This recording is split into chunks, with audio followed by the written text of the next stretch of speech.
말씀은 시편 123편의 말씀입니다. 우리 드라마 성경을 함께 묵상하시겠습니다. 성전에 올라가는 노래. 하늘에 계시는 주여, 내가 눈을 들어 주께 향하나이다. 상전의 손을 바라보는 종들의 눈같이, 여주인의 손을 바라보는 여종의 눈같이 우리의 눈이 여호와 우리 하나님을 바라보며 우리에게 은혜 베풀어 주시기를 기다리나이다. 여호와여, 우리에게 은혜를 베푸시고 또 은혜를 베푸소서. 심한 멸시가 우리에게 넘치나이다. 안일한 자의 조소와 교만한 자의 멸시가 우리 영혼에 넘치나이다. 아멘. 할렐루야. 제 120 어렸을 때 부흥회 강사님들이 오시면 아마 예수님 오시면 비 오는 수요일이나 비 오는 금요일에 오실 거라고 하는 얘기가 생각이 나는데, 비도 오고 또 휴일인데도 변함없이 기도의 자리를 지키는 우리 성도님들께, 또 온라인을 통해 예배하시는 우리 성도님들께 하나님의 은혜와 또 살피시는 역사하심이 있기를 간절히 축원합니다. 오늘 우리 시편 123편을 묵상했는데요, 이거 벌써 끝이야? 할 정도로 짧은 시예요. 120편부터 134편까지 15편의 성전 순례시 중에 네 번째 시인 이 123편은요, 짧지만 짧기에 더 함축적으로 많은 것을 담고 있는 시입니다. 시편 123편은요, 굉장히 현실적인 시예요. 시인은 하나님의 도우심을 바라보며 고난과 멸시 가운데서도 포기하지 아니하고 하나님을 향해 은혜를 간구하며 성전으로 나아가고 있습니다. 왜 현실적이냐? 우리의 삶도 그렇다는 거죠. 예배의 자리에 나오면서, 교회를 오면서 365일 늘 마음이 기쁘고 은혜가 충만하고 아무런 문제가 없이 나오는 날이 얼마나 되겠어요? 세상을 살아가면서 상처 입기도 하고 문제로 인해 신음하기도 하고, 정말 하나님이 아니고서는 해결될 수 없는 문제를 가지고 하나님 앞에 나올 때가 있는데, 오늘 123편의 시인도 그렇다고 하는 거죠. 그런 시인의 마음, 정말 어떠한 상황에서도 문제를 가지고 있으면서도 하나님께 나오는 그런 시인의 마음이 1절에 있는 말씀, 내가 주께 눈을 들어 향하나이다, 그 말씀에 잘 들어있다는 거죠. 그래서 오늘 이 123편은요, 내가 눈을 들어 주께 향하나이다, 이 1절의 말씀을 제목 삼아서 함께 은혜를 나누려고 합니다. 우리가 하나님을 바라보아야 되는 이유는 뭘까요? 우리가 하나님을 바라보아야 우리는 하나님과 연결되기 때문입니다. 순례를 감당하고 있는 사람의 마음에는 오직 한 가지의 염원밖에 없어요. 하나님을 만나는 거예요. 하나님의 은혜를 입는 거예요. 오직 하나님을 만나고, 그렇게 하나님을 만났을 때에 하나님이 은혜로운 손길로 나를 어루만져 주셨을 때에 내게 평안이 있고 내게 은혜가 있고 내게 기적과 해결의 역사가 있을 것을 기대하면서 힘들고 어려운 상황에서도 순례자는 순례의 길을 걸어가는 거죠. 하나님 외에 다른 목적이 있다면 이미 그것은 순례가 아닙니다. 그냥 여행이에요. 순례라는 말을 붙일 수 있는 것은 철저하게 시작에서부터 과정과 결과에 모두가 하나님과 연결이 되어 있어야 그게 순례인 거예요. 흔히 우리의 신앙생활을 순례에 비교할 때가 있습니다. 우리가 하나님 앞에서 신앙생활하는 그 과정에서도요, 우리가 하나님 외에 다른 것을 바라고 있고 하나님 외에 다른 목적이 있다면 이미 그것도 신앙생활이 아닌 거죠. 순례자는 순례의 길을 걸어가며 눈을 들어 하나님을 바라보고 있습니다. 뒤를 보고 있지도 않고 자기의 상황과 자기의 문제 속에 갇혀 있지도 않고, 그런 가운데서도 오직 눈을 들어 하나님만을 바라보며 걸어가고 있어요. 오늘 우리가 중요한 것은요, 무엇을 보느냐에 따라서 우리가 어떤 사람이 되는지가 결정된다는 거죠. 물질을 바라보면 물질만이 최고의 가치인 줄 알고 살아가는 물질의 사람이 돼요. 사람을 바라보면 사람에게서 모든 것을 얻으려 하고 위로받으려고 하는 사람 중심의 사람이 됩니다. 나를 바라보고 살아가면 다른 것과 아랑곳 없이 나만을 위해 살아가는 이기적인 사람이 돼요. 하지만 하나님만을 바라보고 나간다면 그 사람은 하나님의 사람이 되는 거죠. 시인은 하늘에 계시는 주여라고 노래하고 있습니다. 하늘에 계신다고 하는 표현은 하나님의 위대하심, 하나님의 주권을 인정하는 표현이지만 동시에 하나님과 우리 사이에 좁혀질 수 없는 존재적인 차이를 의미하기도 해요. 하나님은 하늘에 계신 것 같이 위대하시고 크신 분이에요. 나같이 보잘것없는 사람이 감히 우러러 하나님을 쳐다볼 수도 없을 만큼 하나님은 위대하시고 하나님은 진짜 하나님이신데 여기에 하나님의 사랑이 있어요. 그렇게 위대하시고 우리는 그렇게 보잘것 없지만 하나님은 하나님을 바라보는 사람에게 기꺼이 찾아오셔서 그 사람과 교제하시고 그 사람의 삶에 임재해 주신다는 거죠. 하나님을 바라보는 사람은 하나님의 이 신비와 이 은혜를 체험합니다. 그런데 우리가 하나님을 바라보지 못하고 우리의 눈이 하늘을 향해 있지 아니하고 우리가 사면을 본다면, 우리의 문제에만 국한되어 있다면, 나만 바라보고 있다면 우리는 찾아오시고 임재하시고 도와주시는 하나님을 경험할 수 없다라는 거죠. 하나님을 바라본다라고 하는 것은요, 하나님을 내 삶에 임재하게 하시는 은혜의 방법이에요. 순례하는 사람이 하나님만을 바라보고 걸어가듯이 오늘을 신앙으로 살아가는 우리 또한 하나님만을 눈을 들어 하나님을 향해서만 바라보고 나가야 됩니다. 그럴 때에 하나님은 나의 하나님이 되시고 나의 여정에 오시고 나와 동행하세요. 그러니까 순례의 길을 나 혼자서 걸어가고 있는 것이 아니라 하나님을 바라보고 나가면 내가 걸어가고 있는 이 순례의 길을 하나님께서 내 손 잡고 같이 걸어가 주시는 거예요. 이것이 바로 임마누엘, 하나님이 우리와 함께 계시는 은혜이고 능력이라고 하는 것이죠. 앞뒤 좌우가 막혀있는 때를 경험할 때가 있습니다. 해결책이 안 보이고 이대로 끝나는 건가? 이제 여기까지인가? 그렇게 생각이 들 때도 있어요. 근데 그때 우리는 앞을 보는 것도 아니고 뒤를 보는 것도 아니고 좌우를 보는 것도 아니고 하늘을 향해 눈을 들고 오늘도 나를 관심 있게 보시고 바라보고 간구한다면은 언제든지 나의 삶에 오셔서 나를 도와주실 준비가 되어 있는 하나님만을 바라보고 살아가야 될 줄 믿습니다. 나의 문제도 세상의 유혹도 또 사탄의 공격도 내 사방은 막을 수 있을지 모르지만 하나님과 나와의 관계, 하늘은 막을 수 없어요. 거기에 우리가 하나님을 바라보고 기도한다면요, 분명히 하나님의 역사는 그렇게 하나님을 바라보고 기대하는 그 사람의 삶에 나타날 것입니다. 눈을 들어 세상이 아니라 하나님만을 바라보며 오늘을 살아가는 우리 모두가 되기를 간절히 소망합니다. 순례의 길에서 우리가 기억해야 되는 것은요, 순례는 순종이라는 거예요. 하나님께서는 이스라엘 사람들에게 1년에 3번 하나님 앞에 나와서 보이라고 하는 순례를 명하셨어요. 그러니까 순례를 하려면 이 모든 것을 다 내려놓고 순례를 떠난다는 거는요, 이미 하나님의 말씀에 순종하는 거예요. 시인은 자신이 하나님을 바라보고 있는 영적 상태에 대해서 비유로 설명하고 있습니다.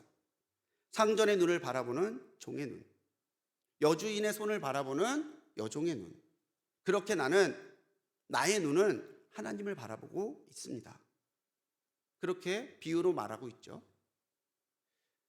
눈이라고 하는 히브리어 아이는요, 우리의 신체 기관인 눈을 의미하기도 하지만 히브리 문학에 있어서는 관심과 열정을 상징적으로 나타내는 문학적 표현이기도 합니다. 나의 관심이, 나의 열정이 오늘 어디에 있느냐는 거예요. 이 2절은 당시의 사회상이 담겨 있습니다. 당시의 상전들은요, 종들을 하도 천하게 여겨가지고 말도 섞지 않았대요. 말로 이거 해라 저거 해라 그러지도 않고 손짓으로 이랬다는 거예요. 그러니까 종들은 늘 주인을 바라보면서 작은 손짓 하나도 놓치지 않아야 돼요. 주인이 가리키는 것을 못 보거나 주인의 의도를 파악하지 못하면 혼나는 거예요. 그 당시의 사회상을 보면서 시인은 마치 종이 주인의 작은 손짓 하나라도 놓치지 않고 하려고 준비하고 있는 것처럼 오늘 나의 눈은 하나님의 작은 사인에도, 하나님의 작은 손짓도 놓치지 아니하고 그 하나님의 뜻을 바르게 파악하고 그 뜻대로 따르겠다라고 하는 순종의 마음으로 순례의 길을 가고 있다는 거죠. 요한복음 3장 36절의 말씀을 보면요, 예수님은 아들을 믿는 자에게는 영생이 있고 아들에게 순종하지 아니하는 자는 영생을 보지 못한다라고 말씀하셨어요. 자, 좀 이상하지 않습니까? 아들을 믿는 자에게는 영생이 있어요. 그러면요, 아들을 믿지 아니하는 자에게는 영생을 보지 못한다 하셔야 되는데 아들에게 순종하지 아니하는 자는 영생을 보지 못한다라고 말씀하셨다는 거예요. 그러니까 예수님은 믿음과 순종을 동격으로 보시는 거죠. 믿는 사람이라면 당연히 순종할 거고, 순종하지 못하는 사람은 자기가 믿는다고 이야기해도 믿는 사람이라고 보기 어렵다라는 거예요. 신앙의 척도는 바로 순종에 있습니다. 내가 얼마나 하나님께서 기뻐하는 사람인지 보려면 겉으로 보기에는 교회도 오래 다니고 기도도 잘하고 굉장히 정말 성숙한 그리스도인 같은데 그 사람을 바르게 분별하려면은 그 사람이 얼마나 순종하는가를 보시면 돼요. 순종보다 자신의 뜻을 내세우거나 자신의 환경을 주장한다면요, 그런 사람은 믿는다고 말하지만 탈락이에요. 하나님께서 믿는 사람을 보실 때에 마지막까지 보시는 것이 있다면 순종이에요. 네가 나를 사랑한다면, 네가 나를 믿는다면은 네가 얼마만큼 나에게 순종할 수 있느냐, 하나님은 그걸 보신다라는 거죠. 그래서 우리는요, 내가 할 수 있는 것부터 순종하는 훈련을 게을리해서는 안 됩니다. 믿는 사람이면 다 그 정도 하잖아요. 에이, 그거 하는 게 뭐가 순종이에요? 그런 작은 것부터 순종하는 훈련이 되어야 된다는 거예요. 작은 것에 순종해야 큰 순종도 할 수 있어요. 작은 것에 감사해야 큰 감사도 할 수 있어요. 작은 것에 충성해야 큰 충성도 할 수 있어요. 하나님도 처음부터 우리에게 엄청나게 크고 엄청나게 어려운 거 요구하시지 않습니다. 100% 순종할 수 있을 때까지 나가는 그 과정이 바로 연단이고 훈련인 거죠. 만약 그것이 하나님의 뜻이라면, 만약 그렇게 말씀에 쓰여 있다면은 자꾸 우리의 생각으로, 우리의 상황으로 타협하려 하지 말고 순전하게 따르는 우리가 되어야 될 줄 믿습니다.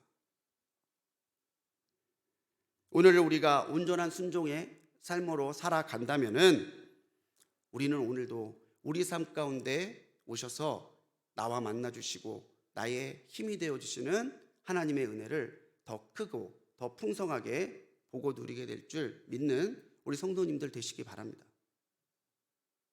순례는요, 은혜로 가는 거예요.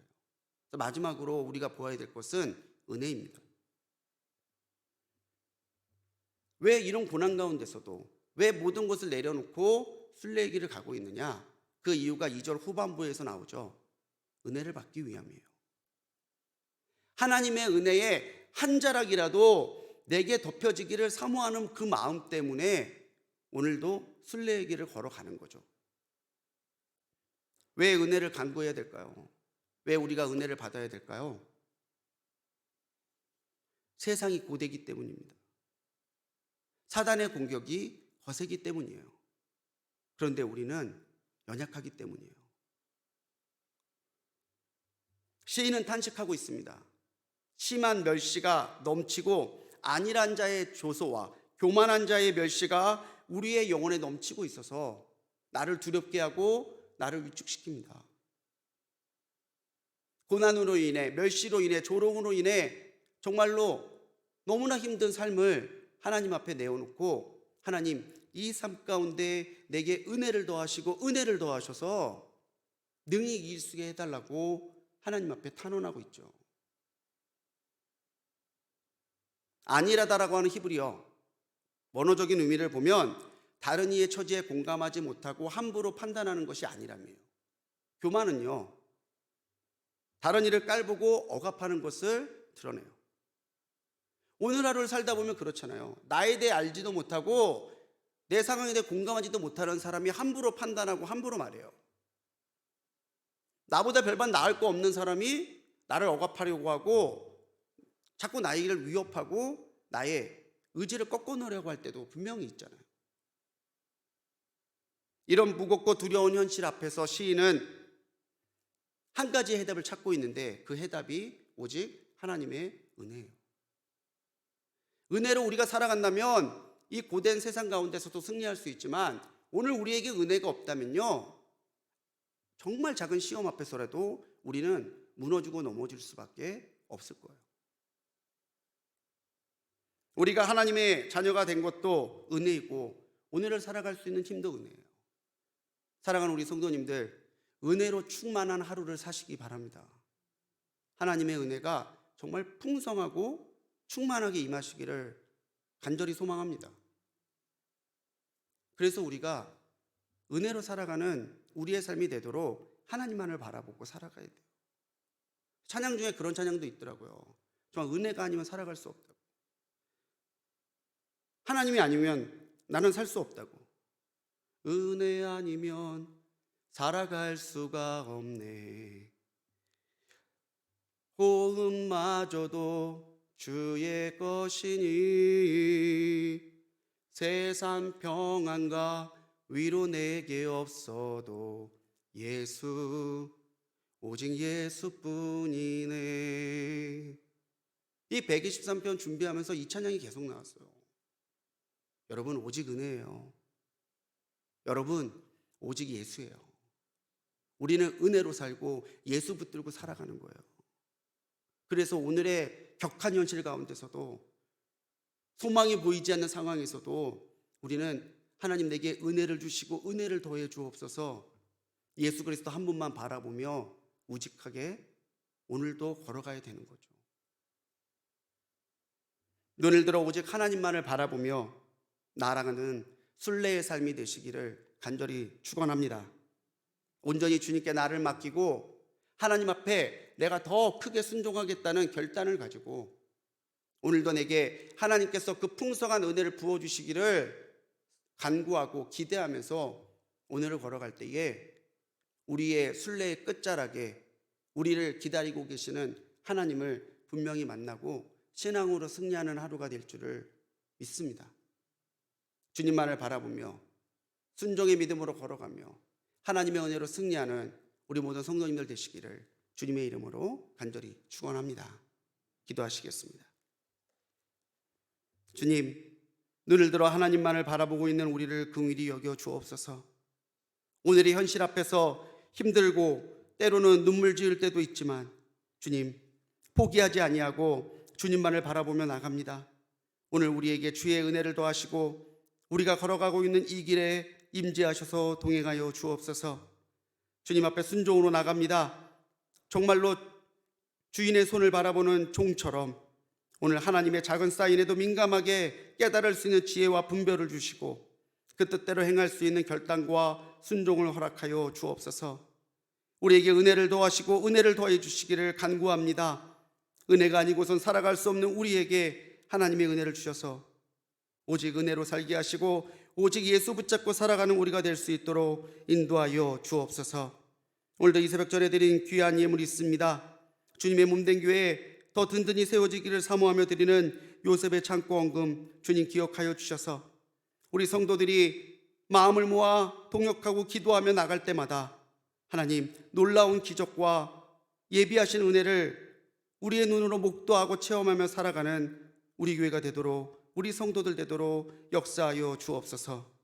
오늘도 주님만 바라보며 걸어가는 우리의 삶에 하나님의 은혜를 풍요롭게 부어주실 줄 믿사옵고 우리를 구원하신 예수님의 이름으로 간절히 기도드렸습니다. 아멘.